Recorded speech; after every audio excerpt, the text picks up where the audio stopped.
Welcome to the Linden Hills History Study Group's virtual event. Tonight's program is on the history of the Thomas Sadler Roberts Bird Sanctuary with Constance Pepin and Stephen Greenfield. Constance and Stephen are co-founders of the Friends of the Roberts Bird Sanctuary. They established the Friends Sanctuary as a non-profit in 2013 to protect, preserve, and enhance the bird sanctuary as a thriving, undeveloped habitat and sanctuary for birds and other native wildlife. This fabulous sanctuary, which sits at the top of Lake Harriet, is a very loved birding site. The sizable number of people bringing their binoculars to view the birds on a daily basis never ceases to amaze me. I am fortunate to be able to walk from my home and see red-winged blackbirds and turkeys in abundance, pileated woodpeckers, great-horned owls, wood ducks, and migrating red and golden-crowned kinglets, yellow-rumped warblers, and my favorite, the white-throated sparrows. Constance and Stephen have given so much to the community by leading weekly walking birding tours and teams of volunteers in the removal of invasive species, planting native wildflowers, and replacing trees. We are so fortunate for all the hard work they do to preserve this valuable resource. Thank you so much. I look forward to learning more about the development and evolution of the sanctuary, its critters, and the man the sanctuary was named after. Constance, Stephen, thank you. Thank you, Joellen. I'm going to start sharing my screen.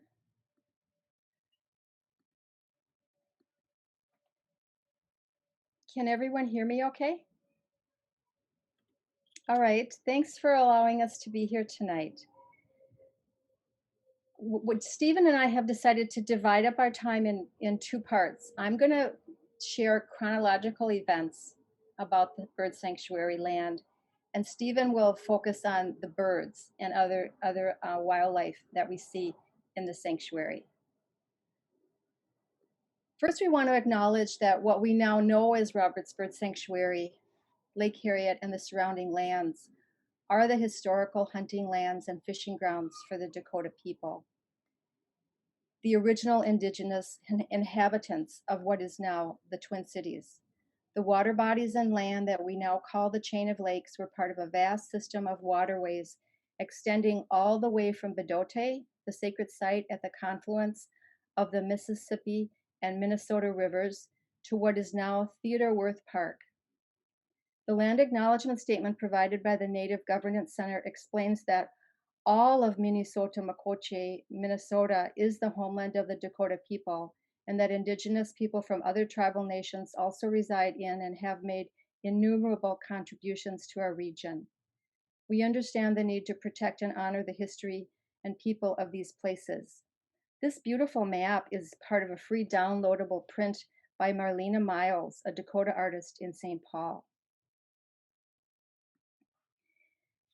I've listed here the primary sources of my part of the presentation, including the park board, of course, and especially their management plan for the sanctuary. Carol Thomas from the Minneapolis Audubon Society lent me her booklet of documents, and of course, Dr. Roberts. And Dr. David Zamita did a wonderful assessment for the park board a few years ago. And of course, I consulted David Smith's book, City of Parks, and it is also mentioned by some of these other sources.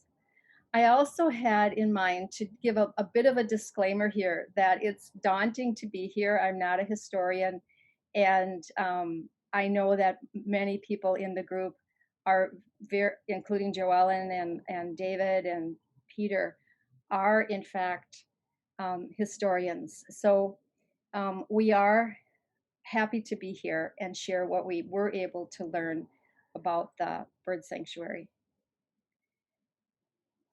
The bird sanctuary is located in Lindale Park, which is part of Minneapolis's Chain of Lakes Regional Park in southwest Minneapolis. You probably all know that it's bordered by Lake Harriet to the south, and Lakewood Cemetery to the north. It's 31 acres, and it's managed by the park board. It's a mixture of upland forest, wetland, and several small dredged ponds. But the ecology of the sanctuary has been greatly altered by dredging, filling of surrounding lands, catastrophic damage from natural events, and invasive species, including the Dutch elm disease, emerald ash borer, and buckthorn, that have probably done the most damage. According to the park board, the land in this area was purchased from the Dakota in 1804, and it was part of the Fort Snelling Reserve that was bought from the indigenous people. The lakes area of Minneapolis was part of this military reserve that stretched all the way up from that sacred area where the rivers meet near Fort Snelling up to Theoworth Park. The reason I wanted to show you William Berry Woodland is it's really, the yellow line is the border of the sanctuary. And I also wanted to point out William Berry Woodland, which is a wonderful intact native plant community between Bademakaska and Lake Harriet that the Friends of Roberts also help maintain. It's a beautiful area that some of you have probably visited. And Stephen will talk more about some of the birds that we see in there.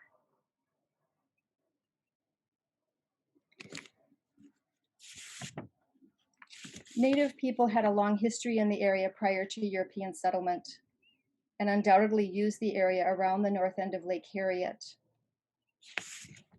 There's some material that I got kind of late in the process that talks about that at the time of white settlement, the flat areas surrounding the lakes were covered with tall grass prairie. There were oak groves on some of the slopes. Upland sandpipers were common nesting birds in the prairies. Swamp forests of tamarack and arborvitae filled low spots. And the lakes had marshy shores with wild rice and bulrushes in the shallows. Loons lived on the lakes all summer. The bird sanctuary was part of the boggy fringe, with tamaracks leaning out over the water. So you've probably all heard about Cloudman Village, especially because of the big project that happened over at Bademakaska. And it was in a marshy area over on Bademakaska. And we believe that the woodlands that became, the land that became Roberts Bird Sanctuary was actually adjacent to the village, since the village stretched into what is now Lakewood Cemetery. Cloudman Village was abandoned in 1839 due to fear of retaliation from the Ojibwe. An account by Gideon Pond and Stephen Riggs said the killing of a Dakota hunter at Lake Harriet flared into open war in Stillwater and the Rum River, and the Dakota returned to displace scalps at the village. They moved to farm in relative safety along the Minnesota River near Bloomington. This public land survey that was done in 1854 is from a document of the Minneapolis Park and Recreation Board. And they say that even though many people talk about a tamarack bog being where the sanctuary is now, that it's really hard to know whether this is exactly true because of the significant changes that have occurred with dredging, grading, and filling ever since the land was acquired by the park board. But in Worth's writings, he says, 35 acres of woodland and swamp facing Lake Harriet on the south property line of Lakewood Cemetery was donated to the Board of Park Commissioners by Lakewood Cemetery Association. Theodore Worth was the second superintendent of the park system, and he advocated for a lot of major changes, including dredging and filling of wetlands. And I thought it was interesting to learn that this area where Roberts Bird Sanctuary is one of the few places that was not significantly altered during Theo Worth's time as superintendent. And the land was described as the water simply percolating through the wetlands. In 1918, a large sanitary sewer line was built to provide sewer services to this area of the city under the roadway that now runs through the sanctuary. The sewer is a main sewage interceptor line that services South Minneapolis and St. Louis Park. The sewer line is a 39-inch pipe built of poured-in-place concrete with the bottom of the pipe lined with brick. The pipe was built on pilings, as the soil types found in this area are unsuitable for building. The pilings are up to 20 feet deep in order to reach more stable sand. The soft soils of the area and the piling construction make the pipe vulnerable to stress and weight from vehicle traffic. The road that the sewer was built under was at one time called the Bridle Path in the 1928 Minneapolis storm sewer schematic diagrams, and was once one of the original pathways near Lake Harriet. Interestingly, I had a hard time finding a photo of what the sanctuary looked like back in the 30s, back in 1936, when it was designated formally as a bird sanctuary. So this picture is a pair of great horned owls taken just last year. We see great horned and hear great horned owls often in the bird sanctuary. And from the City of Parks book, in 1936, the wetlands north of Lake Harriet were designated as a bird sanctuary. And that would be February 19th, 1936. Park Superintendent Christian Bosson, Worth's successor as superintendent, approved the request by the Minneapolis Audubon Society. And one of Bosson's first acts as the new park superintendent after Worth retired was to request that the park board designate the park as a bird sanctuary. Initially, the area was named the Bird Sanctuary in Lindale Park, according to the park board. A 6-foot chain link fence was installed in 1936 by Works Progress Administration crews. It surrounded the sanctuary, and it was installed to delineate the boundaries of the sanctuary as a matter of protection and of supervision. The fence on the northern boundary of the sanctuary is owned and maintained by Lakewood Cemetery.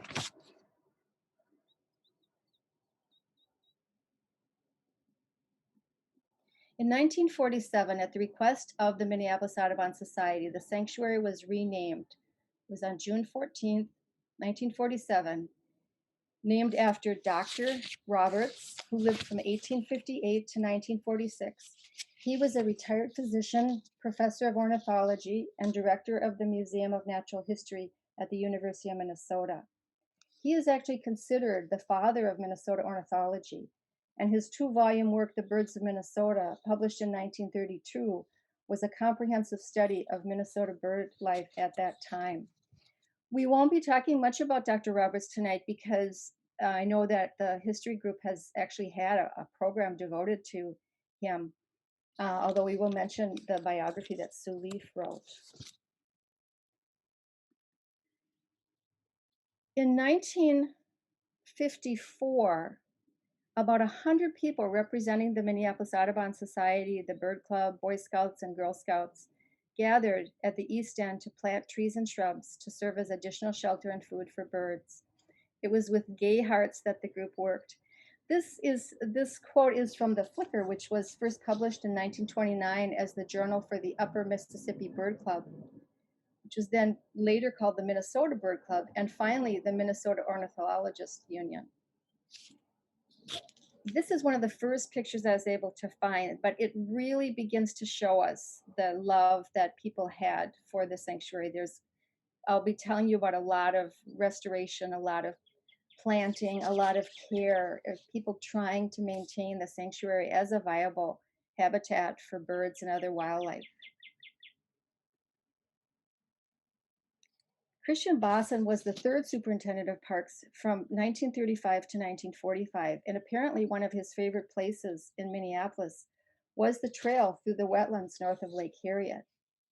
On August 16, 1954, the main trail through the sanctuary was named Bosson Lane in his honor during a dedication ceremony that was hosted by the Board of Park Commissioners.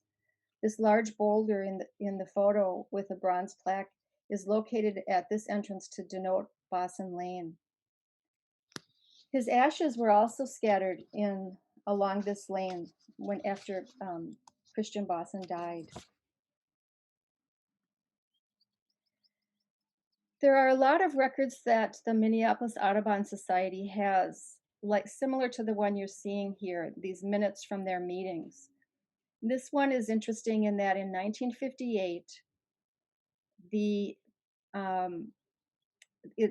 there was a proposed project to be a fish spawning area. and they took great care to say it won't be a fish hatchery. It's a spawning, and it was agreed by the Fish and Game Department that the water would be left all summer, which appealed to the birders because it could attract some water birds. And it's interesting in this quote too that it says paths were to replace the road, cars will be parked in the parking lot, and this will aid the police department in patrolling this section. This was way back in '58, and we still have this issue today about the police department wanting to be able to keep an eye on what goes on in the sanctuary. So there was this building put in, the spawning area consisted of dredging a small pond and installing a pump house and pipe system to provide water from Lake Harriet to the pond. Originally, this pump moved water from the lake into the spawning area, and there was an access gate off Lake Harriet Parkway to access the pump house. This pump house still stands near the southeast corner, and maybe some of you have seen it when you walk by on the parkway. You can look in and see that there's still some of the infrastructure that was put in place for this spawning area. A real common theme with the bird sanctuary is protecting the space. And this is a picture from 1964 that I find particularly interesting because as a park steward, we are always trying to enforce rules about that domestic animals are not allowed, that bicycles are not allowed. And this other sign, this notice says, help protect the birds and bird nests. Do not start fires. Use a slingshot or discharge any other weapon or explosive, or in any manner capture, molest, or kill any bird or other wild creature within the park. It's still true that people do a lot of damage in the sanctuary. People do build fires and they do cut down trees to build forts and that kind of thing. So we continue to try to educate people about how to visit a bird sanctuary. And the idea is just to take only pictures and leave only footprints on designated trails, because people also have a tendency to make their own trails, which does a lot of damage in the sanctuary. Some of you most of you probably have heard about this terrible tornado that came through in 1981. The sanctuary suffered severe damage. And this line from the Lake Harriet Harmar report, because apparently the tornado stretched all the way to Roseville, says, a strong F3 tornado tracked from Edina through Minneapolis and into Roseville, producing heavy damage, killing one person and injuring over 83. The tornado was part of a very active day that included other tornadoes and extreme straight line winds. So the text on the screen says tree mortality was heavily concentrated, and apparently this really was catastrophic for the bird sanctuary because a lot of mature elms were knocked down, and that opened up the land for the invasion of buckthorn and other invasive species. So this really was a turning point and began a long process of trying to replant and restore the sanctuary to be viable habitat for birds. Beginning in 1982, the Park Board applied to and received from the Metropolitan Parks and Open Space Commission 2 grant awards totaling $65,000 for restoration projects. MPRB undertook a major reforestation planting in the fall of 1983 to help restore the canopy.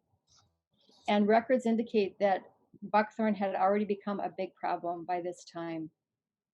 With grants from the Metropolitan Council, over 100 trees were planted in the following 2 years, 84 to 85, and other plantings occurred in 1988 and during the 1990s, including some tamarack trees planted by Barton School and some other tamaracks planted with NRP funds, and various native trees planted by the Forestry Department. And it's interesting that the tamaracks, we don't see tamaracks in the sanctuary. And even though some people believe that it was a bog, and it might be hospitable for tamaracks. The park board just planted 2 tamaracks last week, and we're very curious to see if those will survive. There was more dredging in 87, 91, and 92. The 1960 pond was redredged and enlarged in 87. And then in 91 and 92, they created two smaller ponds to provide wildlife habitat. Dr. Zameda says that in 1987, the original pond was expanded using funding from the Legislative Commission on Minnesota Resources, or LCMR. This project was very large. A lot of things happened from this project. This is the time when the East Sanctuary entrance was relocated, a shelter with interpretive signage was built, and a plastic boardwalk through part of the wetland area was installed. They also developed and printed a guidebook. So some of you who visit know that the boardwalk is in terrible shape, and it seemed to have served the sanctuary well. And there are plans in the near future to replace that boardwalk with a safer material that will once again give people better access to the sanctuary, and it will be accessible. So this project, this diagram shows some of the scope of the work that was done. Phase 1 was the reforestation, and then there was more excavation for the ponds, and phase 3 was a proposed marsh walk, which I believe is part of the boardwalk. It doesn't show the full loop, but it shows that these were some of the more extensive restoration and reconstruction projects. So at this time, the visitor shelter was built, which we really enjoy. It's just a really strong, durable building. For those who go there now, can imagine how different it looks right now. There's very dense canopy. You cannot really look into the sanctuary like you can from here. But it's still, the building is in really good shape. The Friends of Roberts have put a pollinator garden in to try to provide more food sources for birds and pollinators. And there was a big dedication ceremony. And because it was a really big deal that all this work was being done and all this investment was being made from the DNR and from the park board and from the people who love the sanctuary, including, of course, the Audubon Society. Since 2002, MPRB has participated in the Wetland Health Evaluation Project, which is a volunteer-based wetland monitoring program. Roberts Bird Sanctuary serves as the reference wetland for Minneapolis, which means that other sites in Minneapolis are compared to the sanctuary's wetland. By being designated as the reference wetland, the sanctuary has the longest record of study, and we still see volunteers in there every other year or so who go in there with waders on, take water samples, and then report on the microorganisms and animals that they see in the sanctuary. These wetlands are all considered disturbed because of urbanization. There's been so much dredging and stormwater inputs. A lot of water flows into the bird sanctuary from Lakewood Cemetery. I chose not to show you pictures of those drainage pipes because it seemed a little bit too much information, but some of you may have seen all the pipes that come into the sanctuary. It's really the repository for the runoff from the cemetery. In 2009, realizing the important role Minneapolis Parkland Corridor provides for bird life, representatives of the Audubon Society, with approval and support of the Park Board, applied for and obtained national and important bird area designation. This is actually an international program. It means that the area has international significance for birds. Specifically, in this IBA, which is shown here, stretches all the way from Worth Park down to Lake Harriet, a total of 263 species of birds have been recorded, including 72 species of conservation concern. And according to Audubon, Minnesota reflects both its importance as an oasis of bird habitat as well as its popularity with urban birders. In 2010, representatives of the Audubon chapter Minneapolis and the Linden Hills Neighborhood Council approached the park board with the desire to revitalize this sanctuary. Buckthorn had become almost impenetrable, and we weren't seeing any investments from the park board. It was just getting worse and worse. So the park board agreed to support our efforts and work with us. They passed a resolution to work together as a partnership. And we had three main components: developing a management plan, identifying and implementing volunteer stewardship projects, and developing educational opportunities. In 2013 was when Sue Leaf's biography of Thomas Sadler Roberts came out. And this picture was actually taken on the boardwalk, which was in better shape then than it is now, in 2013. In 2013 also, the Friends of Roberts Bird Sanctuary grew out of that earlier project I mentioned, the Roberts Revitalization Program or project.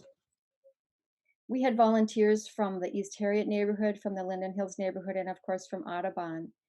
And our mission is to protect, preserve, and enhance the sanctuary as a thriving, undeveloped habitat and sanctuary for birds and other native wildlife. And we do that through conservation, education, and offering recreation in the sanctuary. The sewer line is still under this lane, Boston Lane.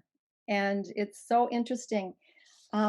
When they were going to do the sewer rehabilitation, because by then it was over 100 years old, the staff of the Metropolitan Council Environmental Services Division, during their 2011 inspection, found that the pipe was in good condition considering its age. They noted that the pipe is holding up well thanks to the construction techniques employed by the craftsmen and the fact that there had been no vehicle traffic on top of the pipe. These older pipes can be difficult to maintain and repair because they were entirely handmade and required specialized methods of rehabilitation. So this was very interesting. We were very worried about this project. They took out 100 trees and brought in huge vehicles. They used a new technology where they would line the pipe with some kind of material that had to be brought to a very high heat to seal up the pipes. And apparently this is good to go for another 100 years, or well, they only guarantee it for 50 years, but we hope that it lasts another 100. So this is a map showing the location of some of the manholes or person holes that you might have seen when you're walking down Boston Lane. And the road has to be maintained in order to accommodate a full-size pickup truck, because they go in there and do inspections and make sure that the pipe is intact and that they can access it if they need to through the manholes, even though the manholes are becoming very hard to find because of all the regrowth of the vegetation. One thing that happened as part of this project is that the park board did get payment from the Met Council to replace the trees they took. So that meant extensive planting of native trees and shrubs. And a lot of the stuff that we see along Boston Lane is the result of this replanting. In 2015, the management plan was completed. This process went on for several years, and we ended with a vision that the bird sanctuary is a public bird sanctuary treasured by visitors as a place of beauty and quiet in the urban environment, supporting a diversity of resident and migrating birds in a natural and undeveloped setting, while providing environmental education opportunities to a broad audience. And we did surveys, we had a lot of community engagement, and the message was very clear that people do not want Roberts to be turned into a more manicured place with paved roads or buildings. So we're real happy that it remains in a relatively wild state, because that, we believe, is better for the birds. And you might have seen some of the articles that come out about this being an oasis in the city. There was an article in the Southwest Journal in 2016 that just talked about how special the place is. And it truly is. I think Steve will talk more about this because it's a small place, but there's so much happening considering that it's such a small place. So I'll just mention now that there's shared jurisdiction. Of course, the park board manages the land, but can only do so with the permission of the DNR, and the Met Council manages the sewer line. The Minnehaha Creek Watershed District is involved because of the designated wetlands in the sanctuary. Right now, the sanctuary is about 2/3 wetland, and the Fish and Wildlife Service would have some jurisdiction under certain circumstances. In 2017, there was another major project to do the fence. The fence was falling down. The fence was in the wetlands, and so they we really encouraged them to spend most of the money on a good fence because people drift in from the lake and do a lot of damage. And the fence is a great cue of care, showing that this is a special place worthy of protection. So here's a view of the fence and the new trail on the bottom. This was created right next to the Peace Garden, a new place on a new I call it the Cedar Post Trail, and you can go from the visitor shelter down to the Peace Garden entrance here. And this sign, we are very happy that the park board states explicitly that birds are our first priority, and tries to enforce these rules, which are very similar to the ones at the Eloise Butler Wildflower Garden Bird Sanctuary. And although they have a lot of staff up there, so they don't have to worry as much as we do about people hammocking and building forts and bringing in their dogs and running and bicycles. So the trail system is very limited. That line you see on the top there is Boston Lane, and then there's a loop going through the wetland or through the maple forest up here. And then the ponds are probably a little smaller now because I think they've been filling in. And so we've been working on some signage to try to help people understand what trails are authorized trails and what trails they shouldn't be making new trails. So a lot of guided bird walks happen. And people, of course, we had a big pause during the pandemic, but they're starting to happen again. And people take a lot of great pictures and see a lot of great birds. I want to make a special call out to the Minneapolis Audubon Society. For over a century, they've been offering bird walks to people. And this field trip description is from at least 30 years ago. Members, maybe 50 years ago, members assemble every Tuesday at 9 a.m. during April and May for morning bird walks with all-day trips optional. They're still doing this 50 years later. And it's very exciting and a wonderful tradition. There's a group of really solid birders that welcome new visitors or new walkers all the time. This article is from 1998. In education, we've offered some really nice programs for families and kids, beginning birding, beginning bugs, birds and botany, and we hope to be able to restart those programs soon. And conservation, we have buckthorn poles, and we've really eliminated a lot of the buckthorn in both William Berry Woods and in the bird sanctuary, but it's ongoing maintenance to make sure it doesn't take hold again.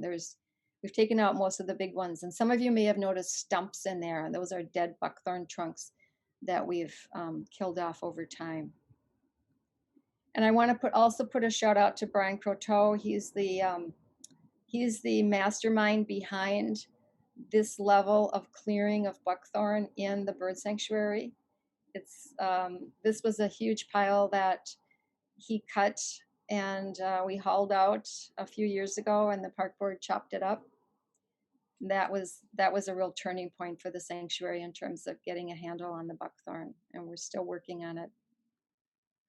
And we had a lot of projects last year, even though the pandemic was keeping a lot of activities down. We had a lot of volunteers. This is true college students who revitalized the area at the West Gate over by the band shell. And this is another planted area by the double benches in the middle of along Boston Lane. That's really looking good this year. And Brian in particular does these little micro ecosystems where you see an area that's been devastated by the removal of buckthorn and flooding and everything. And he's putting in wetland plants and other plants that can tolerate flooding. And so creating these little pockets of beauty and habitat for the birds and other wildlife. And then last year we also had some help from a wonderful volunteer from the Loring Park group who knew how to put in, if you look at the bottom of the screen, you can see this fencing that we put around the Pollinator Garden at the visitor shelter. And he was very generous with his time and came over and installed these re-rod fencing for us. And that's all I have to say. And I'll turn it over to Steve, unless you wanted to pause for any questions. We'll have a question section later, but I can try to share my screen for the second part. So I'm going to talk about the birds of the sanctuary. After all, it is a bird sanctuary. And though it's daunting, as Constance says, to give a presentation on history to an actual group of history people, I have done some investigations and found some things that were interesting to myself. Many of them are things that we could use more investigation and we might work on together. But I'll get to the history of the natural history, I guess I should call it. But about the birds, I'm going to talk about the function of the sanctuary for birds, and particularly in three categories of birds. First are the residents, the birds that are the small number that make it through the winter and that are here all year long and breed in the sanctuary or in the area. There are 5 woodpeckers that are here all year round because the grubs they eat are inside the bark and are around through the winter. The most dramatic, as Joe Ellen mentioned, is the pileated woodpecker, but downy and hairy woodpeckers are more common. Also, as Constance mentioned, there are owls there. And it's interesting that there are raptors breeding in the sanctuary and in the adjoining lands, like I'll get to Williamberry Woods that Constance mentioned. These particular birds need a lot more territory, a lot bigger territory than the 30-odd acres that are in the sanctuary. But if they have an area of respite and a place they can breed, we have a regular population of owls in the city. And we never found nests this year, but they periodically have nested in the sanctuary. Here's a series of photos taken by Michelle Miller of the young dealing with a very insistent, the adult dealing with one very insistent young. And this is just a wonderful thing for something right here in the city. Really get a feeling of this is wilderness. I mentioned Williamberry Woods. The last 2 years, we've been aware of barred owls that nested there. This is a pair taken from last year. And we scientifically minded people are not supposed to talk about being anthropomorphic, but it sure looks like love. And this year, last year 3 young were fledged, and this year 4. They picked a crazy tree to nest in right over the Williamberry Parkway near Queen, and we were very concerned about them for a while, but they all fledged. I haven't seen them stopping by in the last week or so, but I trust all 6 didn't disappear. They dispersed. They'll clearly need more territory, particularly as the 4 grow up. So the next category, I'm blocking my own title here, but I think what's there next is, what does it say? Birds that breed there or residents in the area, but are not here through the winter, that arrive back in the spring. Baltimore Orioles, like today was sort of a slow day in the sanctuary, but there must be a dozen pair there. You just hear them throughout. For a bird that's that big and that bright. It's hard to see them in the leaves. We'll get to some warblers that migrate through, quite a lot of them, but there are a few that stay and breed, not surprisingly, birds that like wetlands, including common yellowthroats, which have a snazzy pattern. By the way, these are my photos, unless I give credit to others. Wood ducks also nest in the sanctuary. They're very skittish and don't stick around like the mallards do, but they're so beautiful, and we're really happy to have them there. They're well named. You see them up in the trees. But some of the others that nest in the sanctuary are nearby and leave in the winter: rose-breasted grosbeaks. And there are some hummingbirds. They have territories, at least two now, and you'll often see a male sitting on top of a tall bare branch. In the fall, more of them come through as migrants, and I don't know if you've been in there in the fall. It's overtaken with this jewelweed, which is a good hummingbird flower. So the third category, and maybe the most of interest to bird watchers, is it's what we call a migrant trap, that a lot of species can be migrating through here. This last few Saturday walks we've had has really been terrific at the sanctuary, and I've had people coming in from other places around the cities and say, "Oh, Wood Lake is dead today," and so I'm coming here to Roberts. I'll get a picture on the screen just going ahead. This is the first warbler to arrive back in the spring, the first one to leave in the fall. My theory about this is that though it's a small area, if you imagine birds flying in and migrating and coming into the metropolitan area and these lights everywhere, and particularly in the fall, new birds that they ain't seen any lights before. And it's time to rest because they migrate at night, to rest for the day. And picture where this sits between the two lakes and the cemetery. This is like a huge dark oasis in the middle of this metropolitan area. So I think that's why it should be, and it is, disproportionately good for migrants. Another one, Joellen didn't arrange this with me in advance, but I think some of the pictures, just coincidentally, of some of the birds she mentioned. Black and white warbler is often one that comes one of the earlier ones. This has unique behavior among the 20 or so species of warblers, that it works on trunks like a nuthatch. Another early migrants are kinglets. A little later on, thrushes.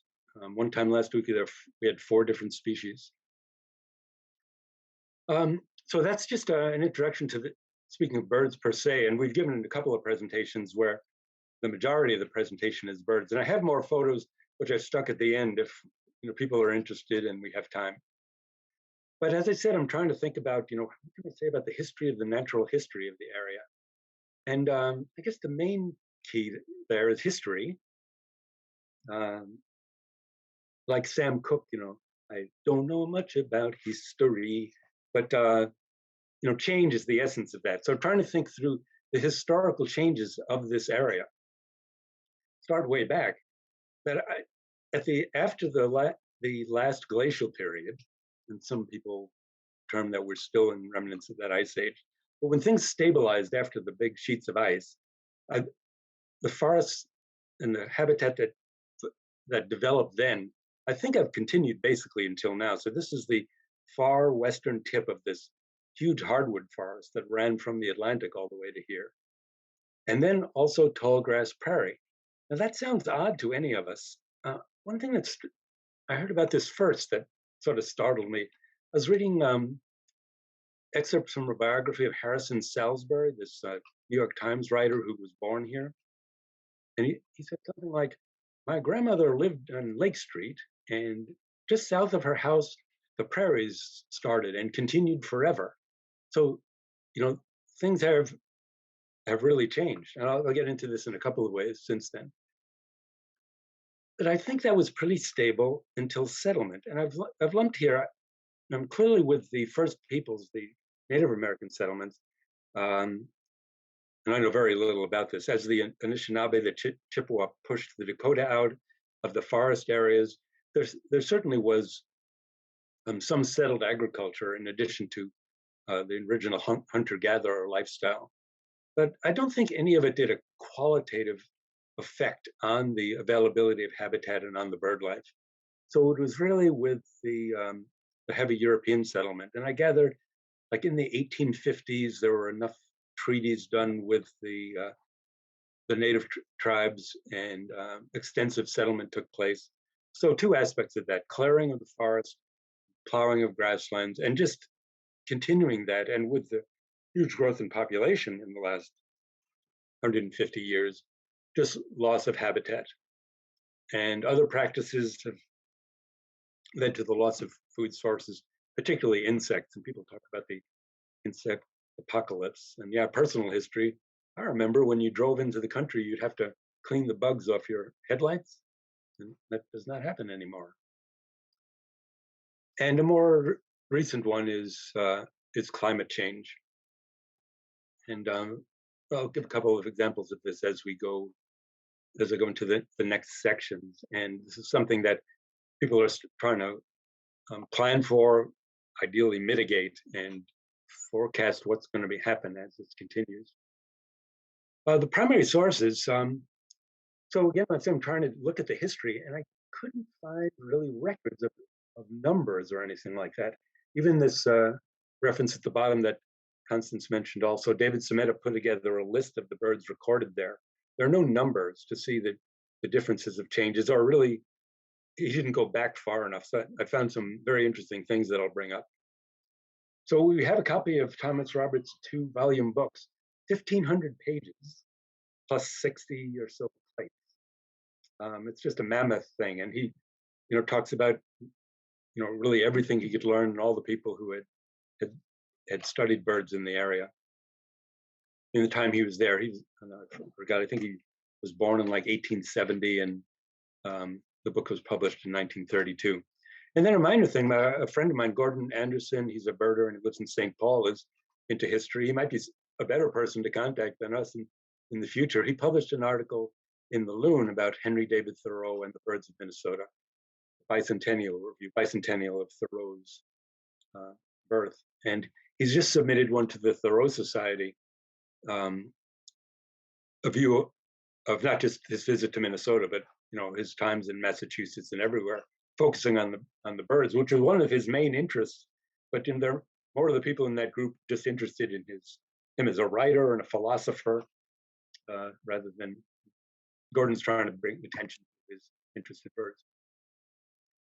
So the first category I'm going to look at is birds that are not present anymore and were present in either Thoreau's time, Robert's time, in the past. And there are some that we all knew about, and some that were big surprises. And Robert's book was a good source. The biggest change in bird life in Minnesota and in the United States, and as I'll get a quote, probably in the world, was the loss of passenger pigeons. This is a funny illustration. I'll get a better one, but it's fitting to put it on oaks because their main food source were acorns. And the numbers were stupefying. We'll see, here's a lovely illustration from Luis Agassiz Fuertes. They were the most abundant bird in the Americas, maybe in the world, certainly by biomass. And there was lots of loss of birds, but that this went extinct is staggering. And even Roberts, who knew them, saw these big flocks as a child, has described it, put it perfectly here. The story of the extermination of the wild pigeon, as he called it, is a tragic recital of almost unbelievable slaughter that completely destroyed, in a comparatively brief period, a valuable bird that was once enormously abundant in the eastern United States. Probably no parallel anywhere in the world. This is an illustration from way back of people they're migrating, they migrate, so people hunting them. Reading an episode from, what's his name, Wilson, a botanist, ornithologist in 1806. He describes this flock that was the width was as wide as you can see in either direction. It went over for 4 hours, darkening the skies. And birders try to estimate numbers. You like look at flock of birds on a lake and you say, okay, there's 10, there's another, okay, so that's what 10 looks like, so 10, 10, 10. So he estimated this flock, and it's sort of funny, to 5 significant figures, 2,236,000,000. So to do that, it's like you say, well, that's what a million looks like. Oh, there's another million, there's another million. Do that 2,000 times. So, why am I giggling? It was, unspeakable tragedy. And there's something to do with the nature of the birds. So there are really very few species that have gone extinct. And I think both the fact that this both could live in these giant colonies also meant it required, in some sense, these giant colonies. And once it got to a point, they just gave up the ghost. So that's a grim example. This is a really interesting one. There were some startling things about this bird, more than one. A prairie chicken. Now, this is a picture taken in some refuges right on the western border of the state where they can be found. And this is a male displaying. They blow up these air sacs and make a booming noise. I first read about it, I think, in Leaf's biography of Roberts that Constance mentioned. When I was a boy, we went down to the southwest of the cities and hunted prairie chickens. So anyone who's a bird to say, what? Prairie chickens, they're only hundreds of miles to the west. So that was the first startling thing about them. The second startling thing is that I'm reading from his book, page 385. He called it Pinnated Grouse.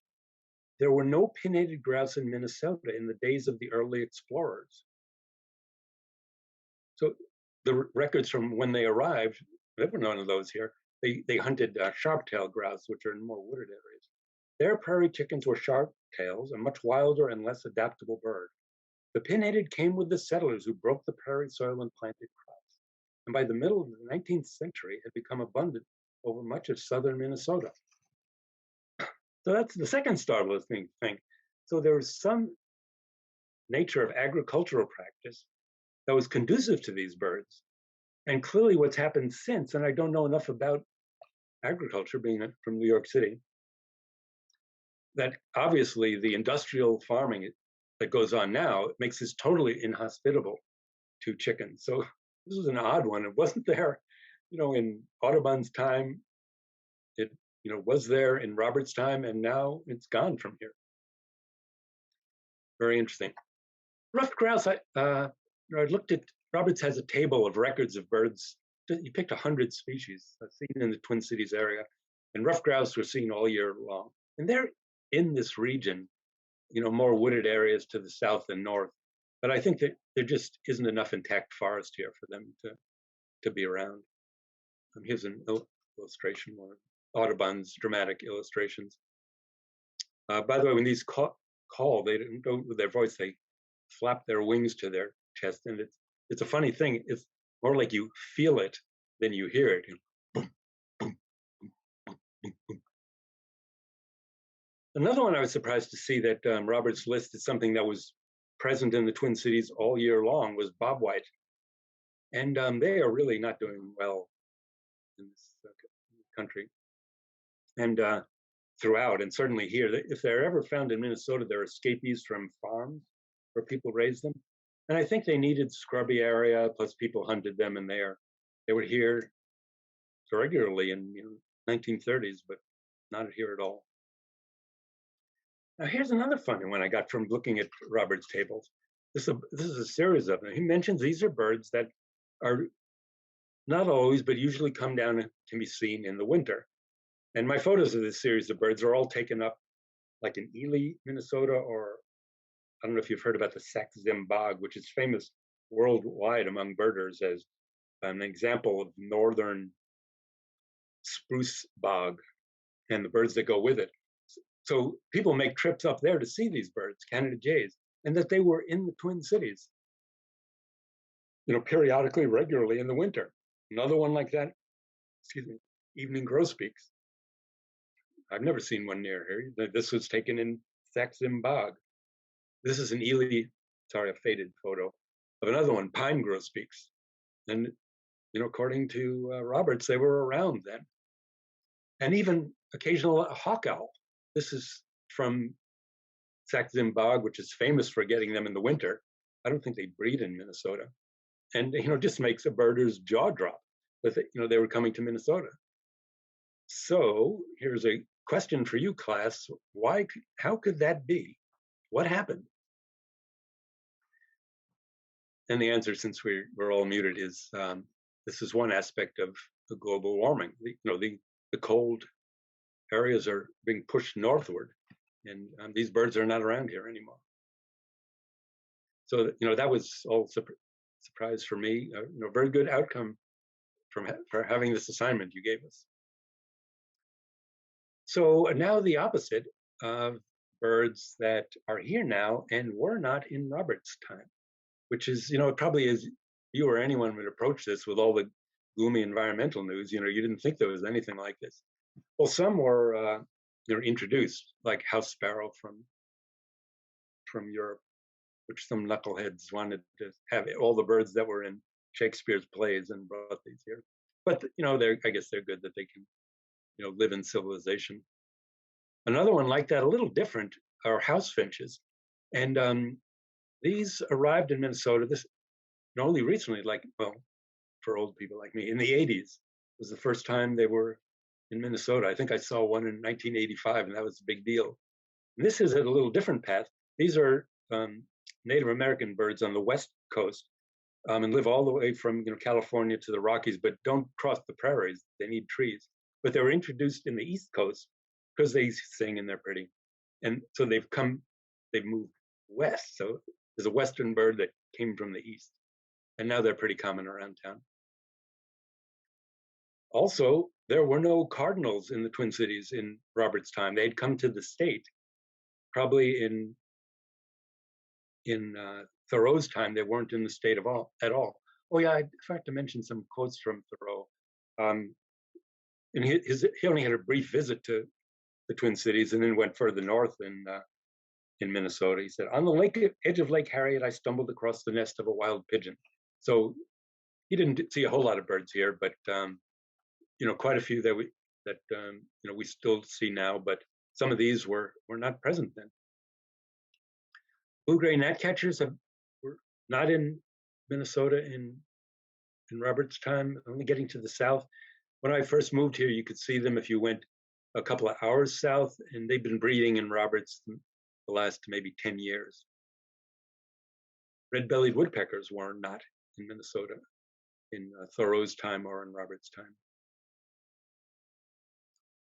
One that's not here that often, but very beautiful, is hooded warblers. They're regular now, like up to the Murphy-Hanrahan Reserve, and are seen sometimes here and sometimes further north, but not generally, but they're a pretty snazzy bird. One that also I used to have to go to southern Minnesota to see. I think they were through the state, but sparse. And now they are the common raptor in the city. They're all around the city blocks, and they sometimes breed in Roberts. This is a great picture by Rick Chasen, who comes to the sanctuary a lot and has given Constance a lot of photos. This is like a classic picture of this fierce bird finishing off a yellow shafted flicker, northern flicker. Now here's a funny one. So I mentioned all these game birds, unquote, that were here in Robert's time. Aside from passenger pigeons, prairie chickens of all things, and bobwhite and ruffed grouse, which are not here anymore. But there were not wild turkeys in. I'm trying to see a quote from Roberts. They had also already been introduced in his time by hunters, but he said it looks like there were never turkeys in Minnesota. And now you probably have all had them in your yards at some point. And maybe they're fitting that same niche, and they're certainly very adaptable. And saw a couple walking through the sanctuary today. There are lots of them in the cemetery. I don't know how they breed there. Sometimes they have found nests in the sanctuary, and they're very well hidden for a big bird. But now they're everywhere, and we more often see them through the fence in the sanctuary. I may have some more coming up. So here's another question, class. Why are these birds here and more for? And that's the other side of global warming. So things are changing. So yes, that qualifies as history of the natural history. So maybe this is a good time for questions for both of us. It is 8 o'clock. I have more pictures of birds, or we can talk about other things. And I don't know if any of these snippets I found about the history of the birds or the natural history, whether there's some mutual research we can do, because I'm just very unfamiliar with the history resources. Well, I see one question in the chat. Did Dutch elm disease affect the sanctuary in any way? And yes, it did. There were a lot of elms. I personally have not read as much about Dutch elm disease taking trees out in there as that tornado. So between the tornado and Dutch elm disease, the canopy of the sanctuary was devastated. And when that tornado went through in '80, I don't know if you remember, outside the sanctuary in what's now the Peace Garden, there was this magnificent grove of oaks, and the warblers loved oaks more than anything, and those were all knocked over by like bowling pins. When I first moved here, I'm a New Yorker, but I've been here 45 years. There was a big dead tree in the sanctuary, I think an elm, in which a red-headed woodpeckers had nests, and they're not doing well. And we occasionally will see one in the cemetery or the sanctuary, but yeah, maybe the death of those trees, or that they were removed prematurely by the park board on safety grounds, might have affected things. We're worried with all the flooding that some of the trees can survive a few years of water. That's the good news about this year being drier. Constance, maybe you know more about that. The silver maples, etc. They look like they're suffering. Yeah, we did meet with park board staff during the really serious flooding back in 2018, 2019. And they actually reassured us a little bit that they saw regeneration in the sanctuary, but the sanctuary is a very stressed place for all these reasons: climate change, human so-called recreation, and the climate change brings flooding and drought, and it's just going to be this seesaw of what we're experiencing over the last couple of years. There's a question in the chat, Steve. Do you know the current range of wild turkeys? I don't know exactly how far north they've gotten, but they're all over the southern half of the state. Yeah.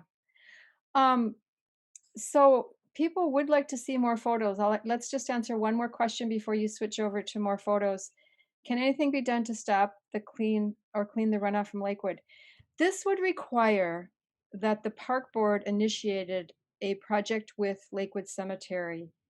It would be a big project. I personally feel they need to have a holding pond in Lakewood where they route from all the pipes, they route it into a holding pond so the water can be filtered before it enters the sanctuary.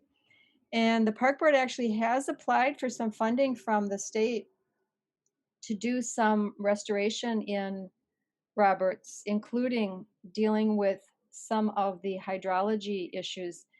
But I believe they're talking more about the hydrology problems over on the east side, where the park board itself is routing water into the unfiltered water into the sanctuary, because I think a project with Lakewood would be a lot bigger than the project that they are looking at doing in 2 years.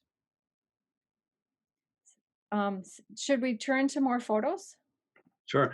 Yeah. Speaking of the treatment of water, I was shocked. I hadn't known before what you had in your half on Constance.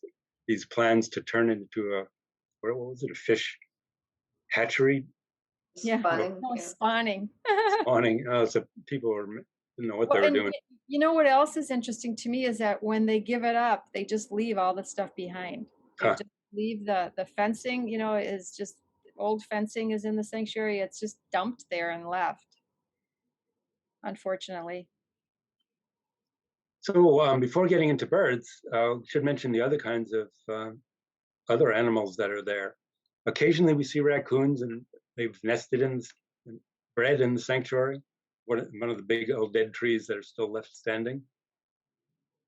Deer, I saw 4 or 5 this morning, and they find holes to get through into the cemetery. One does wonder how they came there, how they traveled there from elsewhere. And we have mixed feelings about deer because, of course, they'll strip bark and saplings. We and the city have to put up protective things about parts of the trunks. Yeah, we should say that the park board has done some really good job on. I can't remember if you mentioned this, Constance, in selecting native trees and shrubs to put in, partly for, the replanting after the sewer work. So they do that, and they put a protection against deer. We did find out though just the other day that they planted some invasives from Europe. Oh man. And there's a lot of Norway maple that we have to deal with. But yeah, in general, they tried to keep it to native trees. Yeah, almost all we had to learn our plants better. We have a few members of our board who are really good with trees, and almost all the maples are sugar maples, native, but there's some Norways and even the DNR say they should never be anywhere near a natural area. Yeah, these areas where some of the slopes where we've cleared buckthorn, it's like full of sugar maple. It's very gratifying. There are amphibians, and I like rarely see them.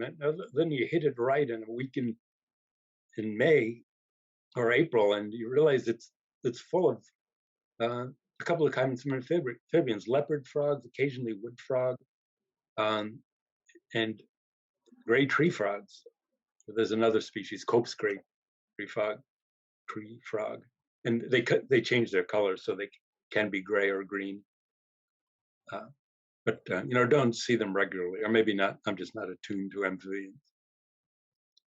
There occasionally map or painted turtles coming in from the lake, and this was a picture. I guess I should give Constance the credit.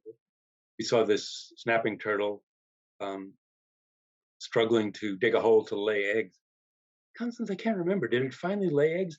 It looked like it picked a terrible place to do it on the very hard path. I don't think it succeeded. It just couldn't dig through the gravel on the road. I ran across one laying eggs right next to Lake of the Isles, and successfully did the holes, and laid the eggs. Now I know where ping pong balls come from, and help the turtle go the right direction and get back to the lake. But, yeah, good. As I mentioned, woodpeckers. This is another one that's around all year, not as common in the others, partly because we saw that Cooper's hawk eating one. Hairy woodpecker and a downy woodpecker, which looks very similar, but with a small beak, is another one of the permanent residents. Yellow-bellied sapsucker is not a resident. It migrates through, early in the spring. Another raptor that's there periodically, pretty regularly, is a red-tailed hawk, which is odd. Like, they haven't read the book that they're supposed to be an open country soaring hawk, unlike a Cooper's hawk. So there's one in the sanctuary, pretty regularly. Sort of a funny story, if I can digress. There was a young one that I don't know if it had nested in the area or nearby, but a young bird, you can tell by the plumage, and it doesn't have a red tail yet. And it was looking over to the cemetery and took a pass at turkeys. It didn't know what it's doing yet. It couldn't lift something that heavy. And they sort of squawked and chased it off, and it came back on our side. And it looked around for a while, and then it went down again and landed on the grass. And these 2 turkeys rushed it, and it flew off.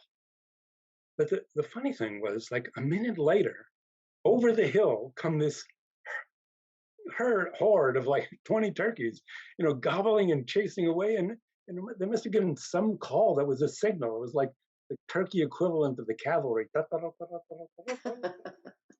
was really funny to watch. So I guess that's how they learn. Joelle and I didn't get our signal straightened. I don't think I have a picture of a white-throated sparrow, but swamp sparrows are certainly there in the spring, and some will breed through the summer. And song sparrows, there are always some of them breeding in the far western area of the sanctuary. And one of the most common all year round American robins. Why some species like robins and mallards are so adaptable, so tolerant of people, and they're doing so well, and what's in their genes that other thrushes or other ducks haven't been able to make that leap. That's why they're doing so well. Could I ask a question? Sure. How did you and Constance get involved and get, I know you started the Friends, but how did you make this connection and get so involved? I mean, the two of you have just done so much, and it's a wonderful contribution. How did Constance, it start? you want to give your version of the story first? Well, I was very concerned at the buckthorn taking over the sanctuary back in I guess it would have been the 90s, maybe in the 2000s. And I got in touch with the Audubon chapter Minneapolis, and the conservation committee member came over, and we looked at the situation and just started a project to try to revitalize the sanctuary. And so it was, for me, just a lifelong love of nature. And my path crossed with Steve's. We worked together 30 years ago at Control Data Corporation. Was it 30 years ago, Steve? And so it came as a shock to me to run into him in the bird sanctuary. And I found out that he is this world traveler. He has been to numerous places, countries around the world. He's an expert birder. He knows birds by sound. And so that was just a really fun coincidence that a person that I had known in a previous life turned out to be this amazing birder who continues to just do so much in terms of, helping the birds in the sanctuary. Really? Well, we won't start this argument, but the amount of work Constance does on plants and everything, and beating her head against the wall with the park board, really puts all of us to shame. And for the record, when we worked together 30 years ago, she was one of these child interns. But one thing officially, you're forgetting that we worked on together. We were both on the CAC, the Citizens Advisory Committee for the dog park. Which is a crazy thing. That was one of the park board's harebrained ideas, that they were going to put a dog park in Boston Woods, which is that beautiful woodland on the east side outside the gates, the fence of the sanctuary. Yeah, we think it's part of the sanctuary that just isn't within the fence, but that's sort of contentious now. But aside from bird watchers, they're always renting out this thing for weddings. So, are they going to have dog poop floating down into the ponds? And another thing, not to pick on them, but the way that started is, just lack of communication and bad practice. They unilaterally decided they would put a dog park into Martin Luther King Park on Nicollet and 43rd or whatever it is. Or 38th. And they decided to put it in an area that's a major picnic area without talking to anybody. So by the time they said, they just got totally burned, and they said, you can look for other areas, and here are 3 we're nominating, including Boston Woods, as Constance said, and also what's now the maintenance area, and one other. And I was like, don't even say the word Martin Luther King Park, or we'll be taken out and shot. Where if they had started, and so the residents, the park people were saying, Dr. King was chased by dogs, and you're going to make the dog park there? If there would have been an area near the freeway, which is not really good, and would have been fine. And if you had said, hey, the rich folks have a dog park, everybody who has dogs needs a dog park, let's do one here, it would have been totally different. Anyway, enough on the park board. Another gray catbird, and one of our expert photographer contributors. That's a resident, and it's a mimic and a good singer. I haven't seen cedar waxwings breed inside the park, but they are around through the summer. Saw some this morning. You see young ones in the fall. Been looking for them. Yeah, beautiful. Lately, I've been seeing this great blue heron fishing in that, what do you call it, that stream, Constance? Cemetery Creek. Cemetery Creek. Yeah, it's hard to catch a fish. Good luck to it.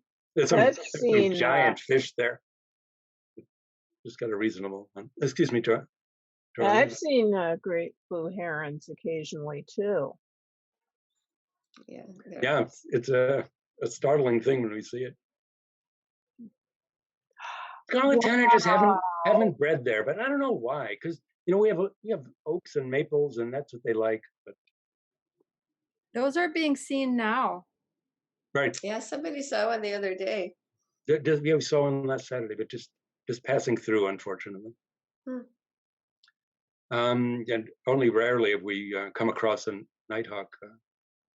Jason Caddy, the guy who co-leads the walks with me, found one again a week ago. Said landed on the fence, and they're probably there, but they're sleeping and parallel to the trunk all day, so you wouldn't see them. We used to have the nighthawk.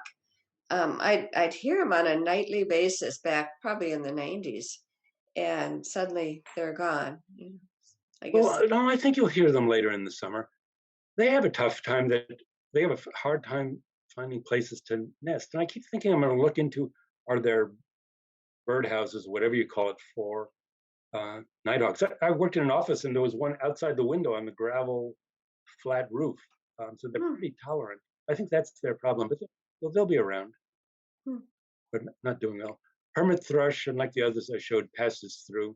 All of them are wonderful singers, but don't sing too often during migration. And yeah, not as snazzy as the other ones. There are a bunch of flycatchers going through. Many of them are impossible to tell apart if they're not singing. Yellow-bellied flycatcher breeds in the spruce bogs up north, and it's sort of a Minnesota specialty. These flycatchers are indeed small. Just one incident last year. There's this plant, what's the proper name? Constant stickseed or beggar's tick, which are the very annoying burrs that get on your legs. And I found at least, burrs. Yeah, I think there are several names for it. It's stickseed. Stickseed, even. Stickseed is the botanical one. Found at least flycatcher totally entangled in this, and I had to peel it out. So that don't tell anybody, is a native plant that we do get rid of. Oh, they're so annoying. We appreciate that. Just to rent a couple of photos, maybe, of some of the many warblers that pass through. Sort of what you really, if birders would like to be able to do, is see a lot of species of these. It's the diversity of this family is what attracts a lot of people to become more seriously interested in birds. There are every colors from blue to yellow to red to green. These are two that are more dull, but on the ground, and on the ground more often. Ovenbird, I guess named for its nest. It's not really a good name. And palm warblers, which I guess winter in palms, but breed, I think, even only north of Minnesota. Magnolia warbler is a beautiful one that's passing through now. Constance and I both do work with trying to get buildings to have bird-safe glass. We won't accept any questions about the Viking Stadium. But, so we both put up markers on our windows that deter birds from crashing into it. I've only had one bird ever in the 20 years in my house that hit it, but I felt I had to do that because I dread the day somebody say, "Oh yeah, you want me to treat our building? What's on your window?" So now I can answer it. But anyway, that was a long digression. The one bird I found was a male Magnolia warbler like this. Hey, on that subject, Audubon Chapter Minneapolis does have some kits, free kits. If people are finding that birds are hitting their windows, it's very easy to make your windows safe for birds, and we could give you a kit and help you install these visual markers on your windows. to prevent these collisions. Up to 1 billion birds die every year in the US from hitting glass, and it's preventable if people will just make their glass visible for birds. So we really hope that if you are having any collisions, you get in touch with Audubon Chapter Minneapolis or do a Google search for feather friendly, because that's a good product to make your birds safe, your window safe for birds. Yeah, this method that both of us used is not that hard. It's just, we can help just so you can figure out the instructions in some variations. And you can also stop by our houses and take a look at it, because it's hardly noticeable, and most of the time you don't even realize they're there. Maybe Another just a couple more, then we should probably let Okay. folks get on. These are just beautiful. This is a bird that's not doing well and passes through the sanctuary. No, this was just a the screen would be done. Very good. Well, just fabulous. So informative, and you guys have worked, Constance, with the plants, the trees, the invasive species. You just, and putting in, going there now and seeing the wildflowers in bloom, and it's really looking good. And Stephen, I hardly can ever go in the. I do go in there and not see you, but I see you often in there. So I know. Yeah, we finally met just last week. Yeah, right, in person. But you've led some of the walking tours. I was just Right. one of the many in the group, though, and I really invite people to go to the bird sanctuary and to partake in the walking tours and volunteer. I know Constance is always hoping for more volunteers. I'm sorry I haven't contributed time yet this year, but and they just go on the website for the Friends of Roberts Bird Sanctuary too. Yeah, the next one, and should be prime migration time, though it varies. Saturday was great. Today it was dead, but Saturday at 8 would be a good time to try. You're all more than welcome. So thanks again for the opportunity to speak and share our love of the sanctuary and the wildlife with all of you. Thank you.